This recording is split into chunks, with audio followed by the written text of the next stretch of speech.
Howdy, pal. You're for the Neighborhood Master Chaos.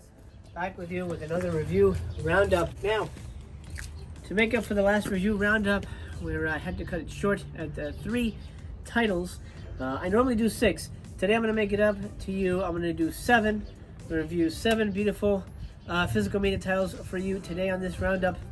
I'm going to go around town, see what I can see. I don't really have a goal in mind. I'm just going to have some fun, bring you along with me, and Little Master will join me as well.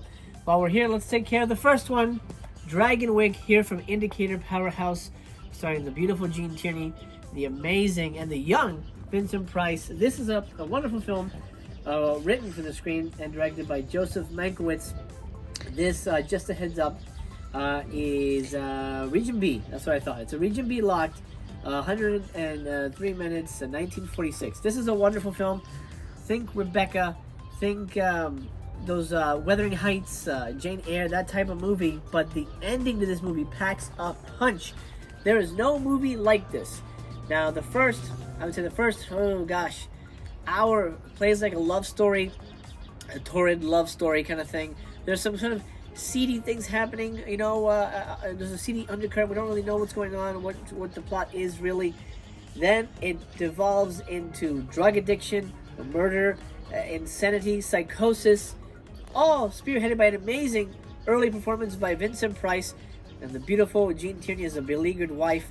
Gorgeous movie, gorgeous black and white, restored to pristine condition. It looks so beautiful. Oh my god. Amazing special features on here as well. I'm going to take a picture of the back so you can see what the special features are. Feel free to pause and read at your leisure. Guys, Dragonwyck, get it. If you're ever looking to start an Indicator Powerhouse collection, or you have one and you haven't added this to your collection, add Dragonwyck. You will not be disappointed. This is classy, classy, classy. Okay, our next stop, well, I should say our first stop, is Target. I have a couple errands to run in here. This is the only place I really have to grab a couple things. And while we're at it, let's go on a little toy hunt as well. Found a couple of cool things to share here. Some Hot Wheels Mario Kart toys. You've got Luigi there. You've got these, I guess, paragliding versions. Bowser, Mario, and Toad. I like that. I like that design. That's pretty neat. I'm not going to buy it, but I like it. It seems like Funko has a new toy every time I turn around. Here are mini Funkos, of course, featuring the Ghostbusters cast. Janine, Winston. That's Ray. Looks a little weird there, but that's who that is. Venkman, of course, Egon. Egon looks the best. And Slimer. Actually, Slimer looks the best. These are pretty neat. And they go for about $8.99. Not too shabby. Some more Ghostbuster goodness here. I love these stands. Looks great. And, of course, the Dana Barrett is insane. I love that sculpt. But it's not as scary as this thing. Check this out. Who remembers this character? I don't. When the hell did the Power Rangers fight a Pumpkin Man? That's awesome. You never know what crazy crap you'll find on the shelves, and I found Strawberry Frosted Donut Oreo with glitter frosting. Holy crap, this looks like a sweet, quick trip to the toilet, but it might be worth it. Little Master is jumping for joy because we finally found the Gatorade we've been looking for a while. And, you know, sometimes it's just the little things that make you happy, like finding the Gatorade you've been looking for. Okay, I just put my Target stuff in the car, and we're feeling a little peckish, so we're going to grab something to eat in a minute. Before I do that, let's talk Biohazard here.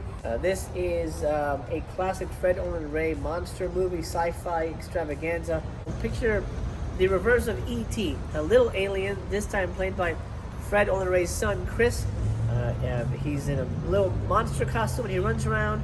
He doesn't look really scary at all because he's kind of adorable because he's like a little kid in a monster costume. He runs around and he kills people as an alien. That's the plot of the movie, essentially. The features here are a commentary with Fred Olen Ray, moderated by David Dakota, and a video featurette called Remembering Biohazard 32 Years Later. Also, some deleted scenes from an uncompleted movie featuring Eldo Ray. I'm not sure why that's here, but it is. Should you get it? I wouldn't recommend it. It's not a great type of movie. It's not a great Alien on the Loose type movie. It's pretty cheesy. But if you like cheesy stuff, if you like ex-adult film stars with nipply scenes, you might enjoy this movie. It's not fantastic. It's not terrible. but you have to know what you're going in for. If you like cheesy B movies, sci-fi stuff, then this is a notch better than stuff like Night Beast, but not by much. Not by much. I think they're in sort of the same ballpark. So if you like Night Beast, you'll like Biohazard here. Okay, let's go grab a bite to eat.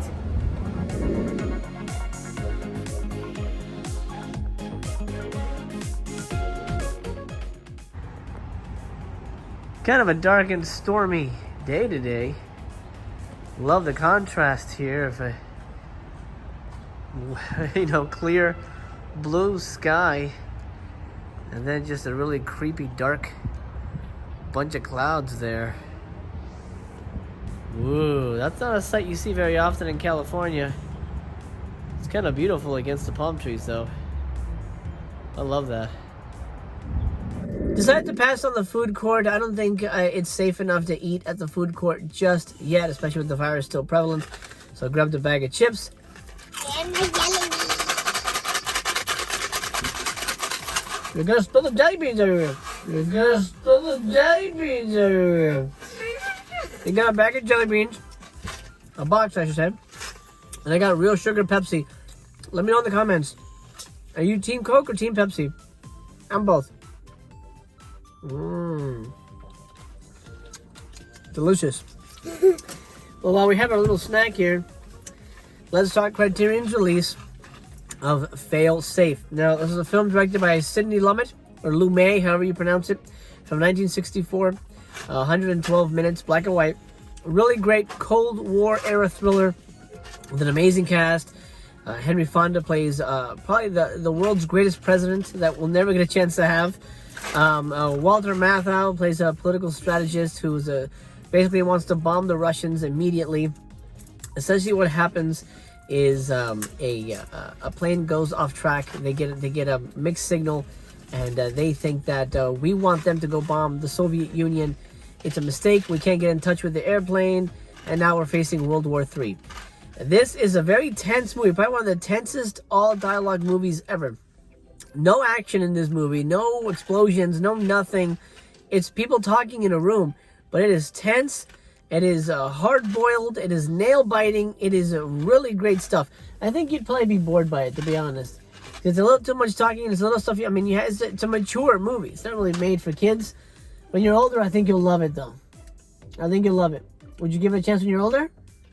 Yeah, when he's older, him and Missy Cash are gonna divide my Criterion Collection when I'm dead and gone. But for now, I'm gonna enjoy it for myself. Fail Safe. Highly recommend this movie. This came out, I believe, 2020. I believe this is a 2020 release. Fantastic film. Gorgeous, gorgeous picture. Restored to a T. It just looks flawless. You get a little fold-out poster as well, which also doubles as the booklet. I love this movie. Special features include a commentary with Sidney Lumet, an interview with film critic Jay Hoberman, and then a short documentary about Fail Safe, which includes George Clooney, because he did the I think the TV adaptation. He did sort of the TV remake. I believe it was a TV remake. Might be mistaken on that, but yeah, I'm pretty sure it was a TV movie. Anyway, Fail Safe. Highly recommend this from Criterion. It's a really tense black and white thriller where every moment counts and every line of dialogue counts. That's important. That's hard to do in movies nowadays, or in any movies. Did they go loose? Yeah. I told you! They went. I told you not to shake it around. I wasn't shaking around. It just... Oh my god. Okay, yes you were, and it's on camera, and we have proof. That's hard to do. Alright, now we gotta go clean up some jelly beans. Fail Safe. Get it. I'm gonna finish my snack, and then we'll pop into another store here at the mall. See what we can see. Don't eat those. I'm not. It's been a while since we've been at the Hot Topic. Let's go check it out. Now, I'm a big Junji Ito fan. He's my favorite mangaka. And looks like Hot Topic has a few shirts inspired by his works. That's Uzumaki, one of the greatest mangas ever written. That's from Gyo. And yes, that is a shark with crab legs. That is a crazy story. And looks like they're buy one, get one, 50% off. This is quite ridiculous, but I had to point it out. A Spam plushie. Now, I'm a fan of Spam. I don't know what you think about it, but I love Spam. Sad news, though. I couldn't find out the price, so it is a mystery to this day. Couple of new pops to point out. First, the new Deadpool series is really interesting. There's a Deadpool and a cake. I think it's celebrating 30 years or something. I'm not sure. But right next door, you have Ballerina Deadpool for the ballerina in your life. And LARP Deadpool is my favorite. There's also a Barista Deadpool, which goes with the whole hipster vibe. And then these are my new favorite ones. Bram Stoker's Dracula pops. They've got these. They also have the one with the red kind of muscle suit, the armor. I'm definitely going to grab that one when I find it. By the way, these are $12.50 if you're looking to get them. It amazes me how many plushies Hot Topic has. You got crazy purple cats. You got kind of cutesy takes on Five Nights at Freddy's. You got crazy shit here like this salmon cat. And you've got the Odd Is Out little character there. And as well as little sea lions. You got little mochi dogs. And, of course, Ghost. Why not?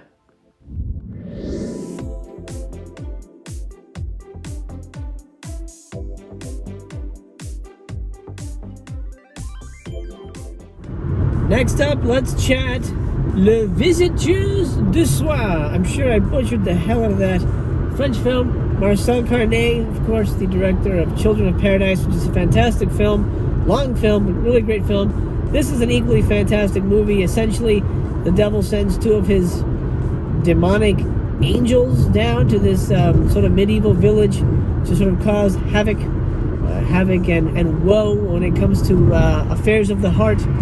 And one of the demonic angels falls in love with a human, or seemingly does so. And so what we get is sort of a love triangle / demonic interference story. The devil shows up in this as well, but it's definitely more, not necessarily played for laughs, but definitely more of a goofy, fun, light-hearted dramedy.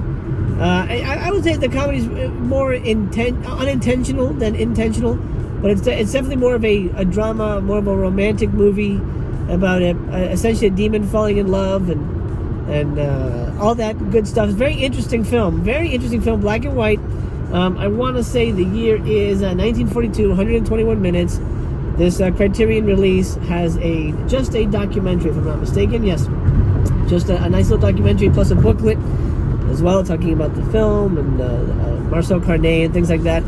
Very interesting movie. If you've seen his work, I think you'll enjoy this movie. If you like movies sort of about demonic interference in terms of like the devil and Daniel Webster and things like that, or Bedazzled, I think you're going to enjoy this movie. Don't go expecting a laugh out loud comedy. I found it silly but like it's sort of like a droll, almost British way. It's a French movie, but it's a really pleasant watch as well. I highly recommend Les Visiteurs du Soir, which means the devil's envoys, or the devil's I think it's the devil's envoys, the devil's messengers, something like that. Great movie here on Criterion Collection Blu-ray. Highly recommended if you love black and white French cinema. This one actually has a plot.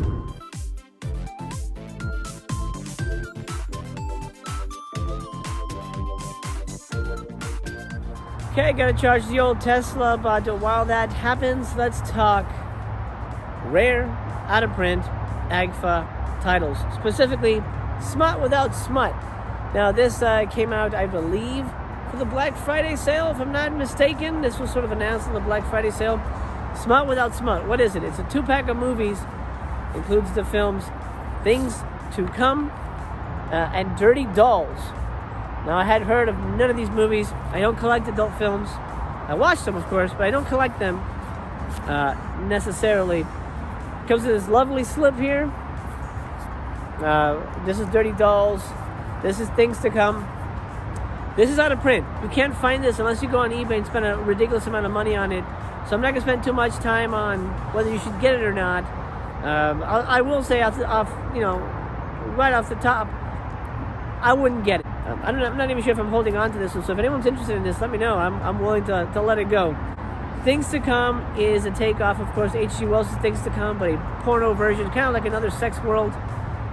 But I will say the porn in this movie is not XXX. This is like soft core stuff. There's no penetration. There's no close-ups of anything. There's simulated blowjobs and things like that, but there's no actual up-close footage. So I wouldn't call this XXX porno. Smart is a good word for it. The same with Dirty Dolls. Dirty Dolls is sort of a bank robbery movie. Think of a 70s grindhouse gritty bank heist movie with people being kidnapped and used as sex slaves. That's kind of the take here. Dirty Dolls was actually my favorite because it had the best looking girls and the best looking bodies, it knew what it was. It was just a dirty, grindhousey sexploitation movie. Things to come. It tries to be a science fiction movie, has some really good sets and backdrops and things like that, but there's too much story that gets in the way of the sexy stuff, and the sexy stuff is super tame. Like, I'm talking like Skinamax type stuff. So if you're getting this expecting XXX, you're not going to get XXX. You're going to get really tame stuff, which I was okay with. I just wish the movies looked better. Specifically, Dirty Dolls. Now, this is, you would imagine, super restored and taken care of. I mean, AGFA wants to make it look good, all that stuff. You want to take care of the prints. I feel like they did nothing to these movies except, well, let's see. Here it says 2K preservation from the original 35 print. So that maybe they didn't restore anything. And I'll tell you what, they didn't. Let me show you a still from Dirty Dolls. This is what the movie looks like. I mean, this is the worst it got, but it looks about as bad as this. So the movies don't even look good. They're not even like beautiful to look at. They're a little cleaned up. I think Things to Come looks better. But overall, I'm a little disappointed. It's not XXX, but it's boring as hell. And they don't even look that good. So if they do another Smut Without Smut release, I'm probably not going to get it. And if you're on the fence, if you're trying to find it on eBay for $80, don't grab it for $80. If you want this, leave me a comment. We'll get in touch, and I'm willing to let this one go. I'm willing to sell this off. Anyway, let's head off to our next location while the car charges. It's tradition. We've got to stop in at Barnes & Nobles and see what's what. Ooh, I love this place. How beautiful. Ooh, Little Master's excited. Here's where that Scorsese article is, if you guys are wanting to read it in a physical media version. Scorsese on Fellini. Pretty excellent article. There's a magazine called Milk Decoration. Milk Decoration. What the hell? It's $16. What? I don't think I need that. Do I need that? So, a whole magazine here about Godzilla versus Kong. And in the whole thing, they don't reveal Mechagodzilla. But we all know Mechagodzilla is in this movie. However, it takes a look at the history of Godzilla and Kong. So if you're into that stuff, you might want to grab that. Here in the last chance section, plenty of different things. You could get the Potty Superhero. You can get a book on poltergeists and other hauntings, $8, not bad. So you could get something on the Nuremberg trials. That's a good deal. You can get a book on, oh, here we go, like a book on sharks. My first book of sharks. Oh. Always have to pay a visit to the Criterion Collection section. Look how little it is. My flash sale haul is ready. It's going to be unboxed this Monday. Of course, for Mail Day Monday, so stay tuned for that. I got a ton of stuff. I love that there's a mini anime convention section here in Barnes & Nobles. What do you have here? A little cat mask, little cat helmet, little flower face. Yeah, there's a ton of crazy crap. Of course, they call it Japanese favorites, but they've got video game stuff. Who would have thought that they would have made a Wario plush and that you would find it at a bookstore? That's so cool. I love that. Love that. And also, there's plenty of wonderful Totoro stuff. Totoro is the man. Love this stuff. Look at that. It's kind of pricey, but I love it. There's even a cat bus with a little. What is this? A little Totoro in there. You've seen Totoro. No, what is that? That's a cat bus. A cat. Oh, cat bus. Yeah. While we're waiting for the car to charge here, I thought that Little Master would join me for another review, and that's for the film The Great Alligator here, and I believe this is Code Red. Yes, it's a Code Red title. A whole bunch of special features. You get an interview with the camera operators, roundtable discussion with the special effects people, more interviews with camera operators. Like, they love the camera operator on this movie for some reason. An interview with the director, of course, Sergio Martino, and the art director. A ton of that stuff. Whole bunch of interviews, no commentaries, but a whole bunch of interviews. And the movie was honestly not as good as it seems, as the title, The Great Alligator. And the cover. The cover looks great. Yeah, half of the percent. Now hold it like this so you don't cover your face. Half of the percent of the movie is just like Indians dancing, but the end was really good. The end was good, yeah. Like the last, what would you say, 15, 20 minutes? Something like that. But most of the movie, we were waiting for something to happen, right? Yeah. And we love giant animal movies, specifically water-based animals, right? We love The Meg. Yeah. We love, what's another giant animal movie that we like? Orca, Jaws, all those aquatic horror movies are really fun, right? Yeah. You would say that's probably your favorite kind of movie, right? And now, why didn't this one work for you? Because it was boring? It was just like Indians. It's boring. It was just Indians. So here's the thing with the movie: you barely see the alligator in the beginning of the movie, or at all, really. The times you do see him, it's obviously a toy, and then at other times, when you see him floating on the surface of the water, it looks pretty creepy.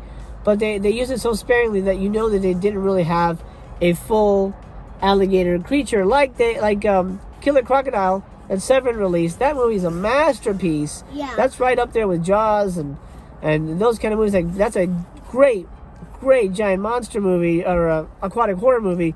Here we were hoping for the same thing, but what we got was a pretty slow burn movie where you barely see the creatures. Mostly people like on the boat going, oh, and then they fall in the water, and then you kind of see teeth. You see a little bit of the teeth, but it's not really like the giant thing eating a boat, or It's not just like you see, like, it's not like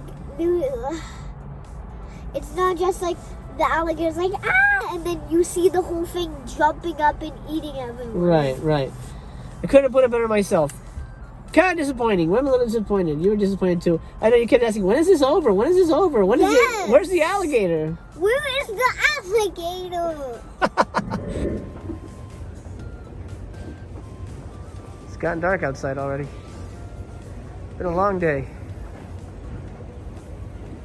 I think we're gonna grab a little treat while the car finishes up. We get Little Master a little croissant action. Yummy. Check what they have here: Lucky Charms cookies and peppermint Jack Frost cookies. Yummy. You know what the Lucky Charms cookies for, right? Leprechauns. Gonna go with a caramel macchiato. It's an old favorite. Love me a good caramel macchiato. There's a water for you. Thank you. Yeah. Limited time only. Lucky Charms cookies.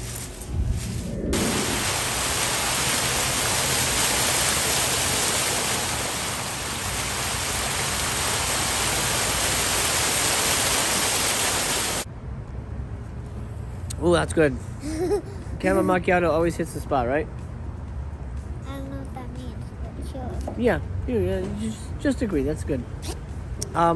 Well, we're about to wrap it up. We got one more movie. Like I said, this is a supersized episode to make up for last week. But I'm happy to have Little Master home, safe and sound. And I want to end things off with a wacky one. That is Wacko here from Vinegar Syndrome. This was released a while ago. I didn't get it with the slip.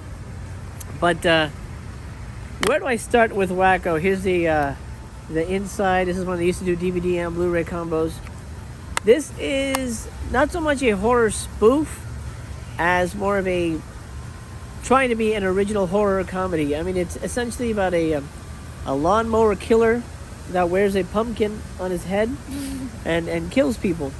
And that's essentially what you have here. Amazing cast. Joe Don Baker. It's got Graydon Clark directed it. Of course, the amazing Graydon Clark.